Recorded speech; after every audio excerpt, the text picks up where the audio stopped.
Okay, so in this video, we will consider a variance of the previous video if you remember, the rectangle was perpendicular to the axis of revolution, so this will not change, but the rectangle was touching the axis of revolution. And this video will consider the solid obtained if the rectangle is perpendicular but away from the axis of revolution. So imagine the following situation. You have your axis of revolution. We'll start with a vertical axis of revolution. And you have a rectangular region that is perpendicular to but away from the axis of revolution. And we will ask again, if we revolve the rectangle about the axis of revolution, what kind of solid do we obtain and what is its volume? Well, you can imagine that if you would make the rectangle longer and touch the axis of revolution, you would get once again a disk. So you can draw a disk.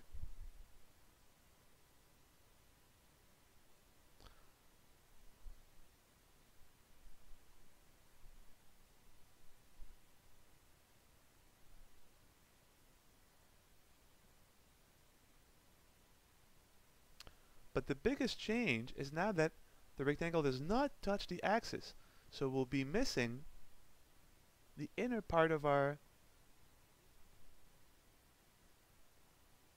disk. And what you get is a disk with a hole in the middle. The hole because of this missing section.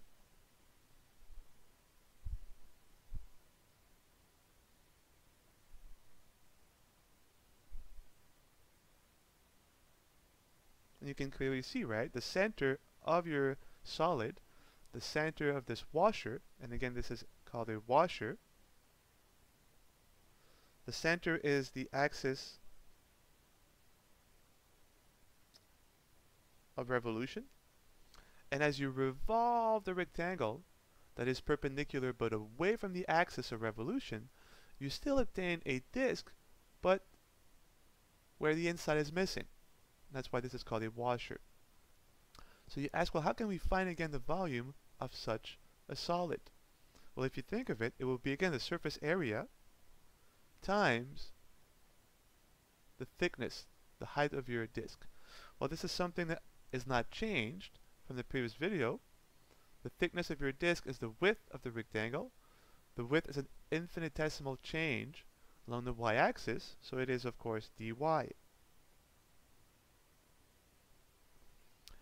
And if you think of it, to find the surface area of this region, so a circular region with the inside missing, also being a circle, we simply have to find the area of the larger circle and subtract from it the area of the inner circle, what's missing. Well, to find the area of a circle, all we need is the radius of each circle. So, we have the radius of the small circle, I'll call this lowercase r, and we have the radius of the larger circle, and I will call this, of course, uppercase r. If you look at the picture, so what is the radius, what does it correspond to in the original picture? If you look at this part, right, no matter where you look, as we have a circle, the length is the same.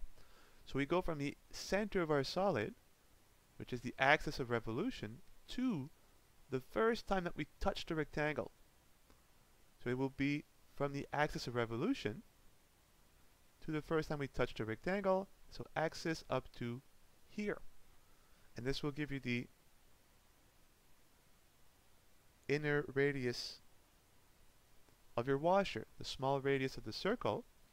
And if you look at the larger radius of the larger circle, you go from, again, the axis of revolution to the other extreme endpoint. But if you look here, it's this segment. So you go from the axis of revolution to not the first time you touch the rectangle, but the second time, the other endpoint. So it will go from here all the way up to here.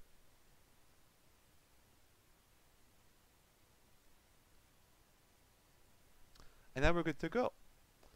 Once you compute the distance from the axis of revolution to the further endpoint and closer endpoint of the rectangle, you have your two radii, and now you can find the volume of this washer quite easily.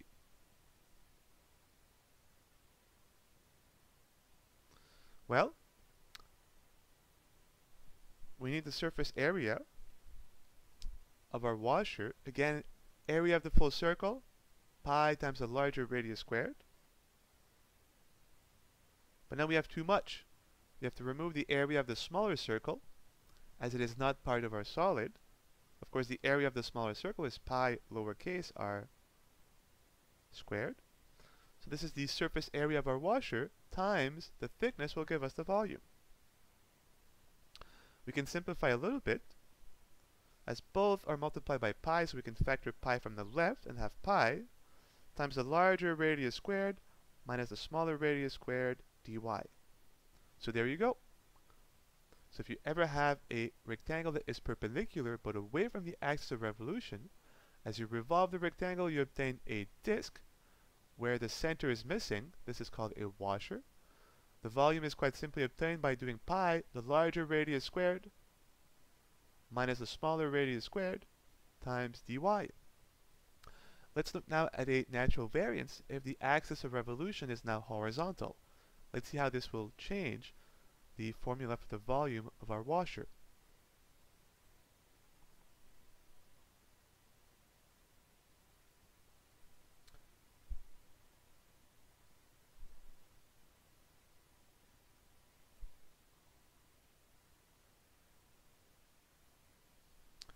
So again, you can imagine as you revolve the rectangle, you'll get a disk, but as the rectangle is not touching the axis of revolution, it's away from it, it'll be a disk where the inside is missing, so it will be, as in the previous case, a washer except standing on its side.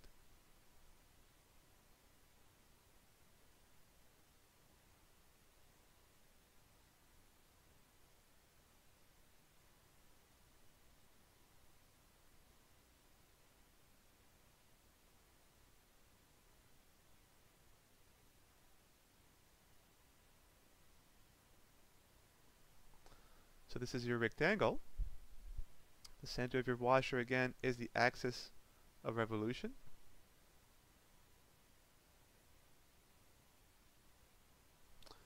And same as before, to find the volume we need the area, the surface area of this region times the thickness of our washer.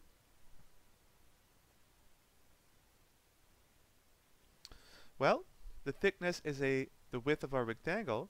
It's an infinitesimal change now along the x-axis, given by dx.